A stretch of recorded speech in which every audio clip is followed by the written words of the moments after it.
What is up? Welcome to another video. And in this video, I want to talk about the fact that the future of the Jamstack is composable.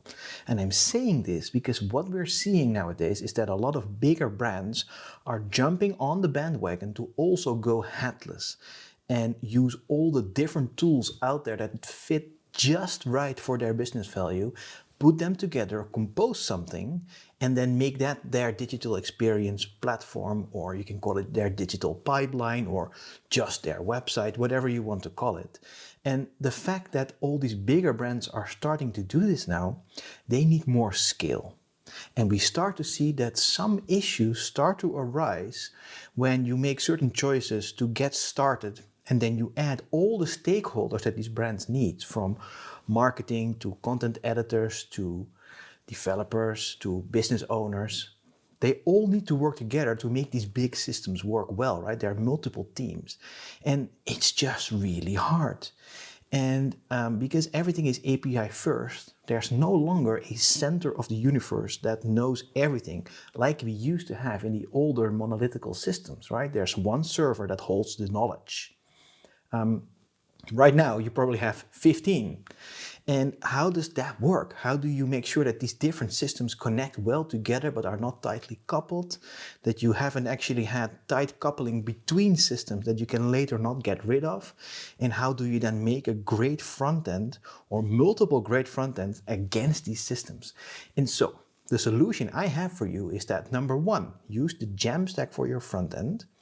And number two, use some form of an orchestration platform to help you orchestrate all these components, that they can work together and that they can seamlessly be integrated without actually hard coding and coupling them, and to make sure that you're future-proof. There's lots of things that this platform should do. And so I want to talk about these two things. And of course, that platform is actually uniform, because this is a video on the uniform channel. So let's start with the Jamstack. And so the Jamstack, for the ones that don't exactly know what it is, I won't go too deep, but in essence, it's a way to render and use modern tools, but to actually render kind of old school static websites. And because a static website doesn't need an origin to know which page to render, because it's just a little HTML file that just exists there. And so if you want to scale these websites, because you have, let's say, Black Friday, they're just static files. So you put them on the CDN close to the user, and you just put a whole bunch of them on multiple places, and suddenly the scaling works pretty well. And because Jamstack sites are actually built at the compile step, right? They don't actually do any fancy stuff at runtime. It's all at build time. And so the dynamic things that the Jamstack site actually does are on build time, and you can actually make that super secure. And so you can make it in such a way that whatever comes out of it that goes to the CDN that the end user sees, there's no information of what type of systems you are using to actually build that site. So it's also very secure. And so now we talked about performance, security, scaling, and it's actually very interesting because it doesn't need this origin. And as we don't have it anymore, that's a really nice little bow that we just tied there, right?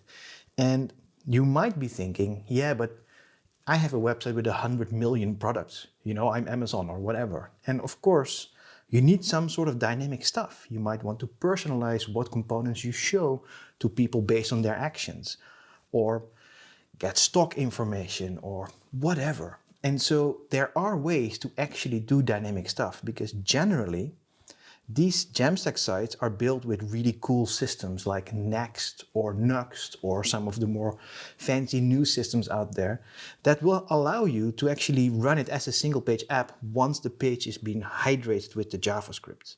That means that the HTML that was rendered previously now gets dynamicized. And then you can do AJAX calls and do a whole bunch of stuff, but that might not help you with your architecture just yet, because maybe you need some sort of specialized service that you have to call.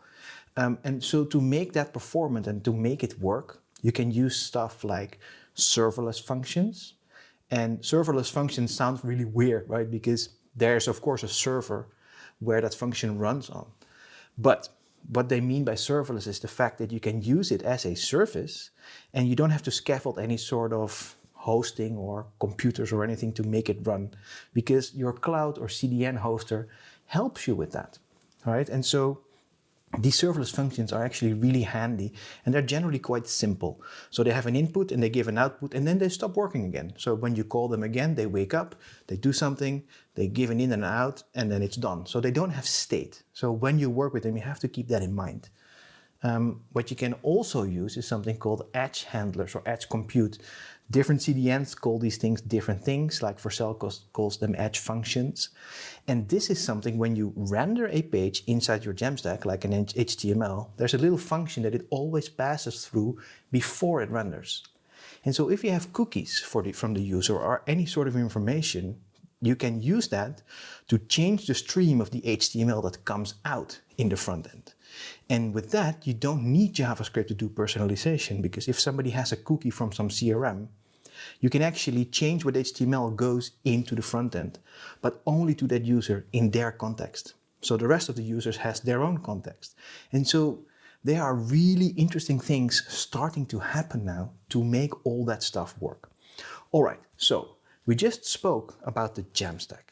Now let's go into the platform that you might need to help orchestrate everything before it becomes a Jamstack site. Because at scale, there's lots of things there that will be super challenging. All right, let's go. The bigger a system gets, the more sources it will be using to create the endpoint, the website for the end user, right? Sometimes it's multiple sites, sometimes it's multiple CMSs. The bigger the organization, the more stuff you need. But also, the bigger the organization, the more people are involved. We might have data analysts that look at data and make personalization stories. Or we might have content editors or marketers that make storytelling work with campaign pages, or personalization across sources, or data analytics, things like that. And of course, we also have the developers.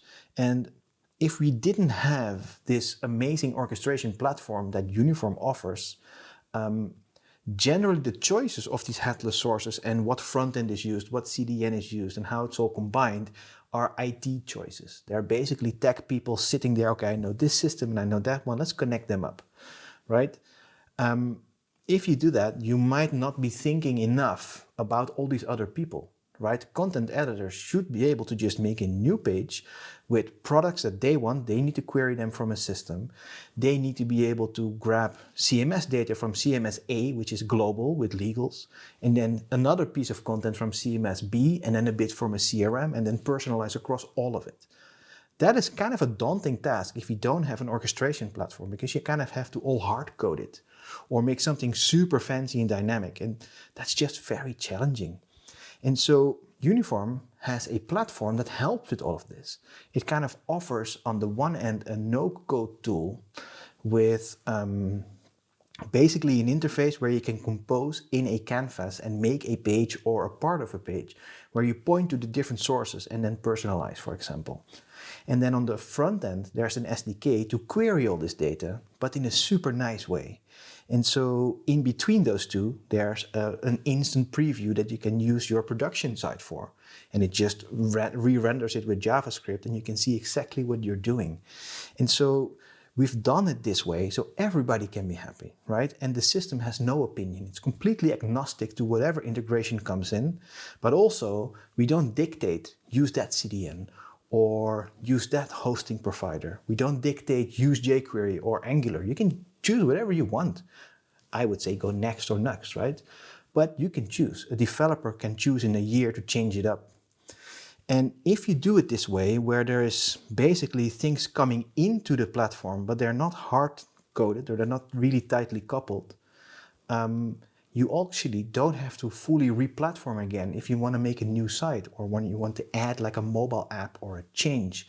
Because it's basically just an integration that you switch. And on the front end, you change a bit of the code and the data mapping, and then it works again.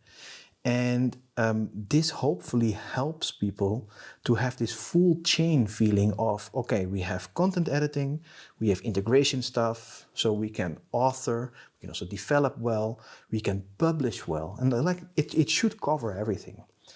And this is not a video where we're going super deep on how that data fetching then works and why is it completely decoupled and how that exactly works. For that, if you want to, there's a bunch of other videos we have, and there's documentation that you can read.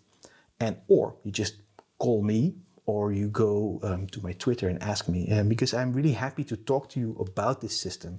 Because I think if you combine Uniform's orchestration platform with the Jamstack and you connect them up, this is where the future lies for the composable web.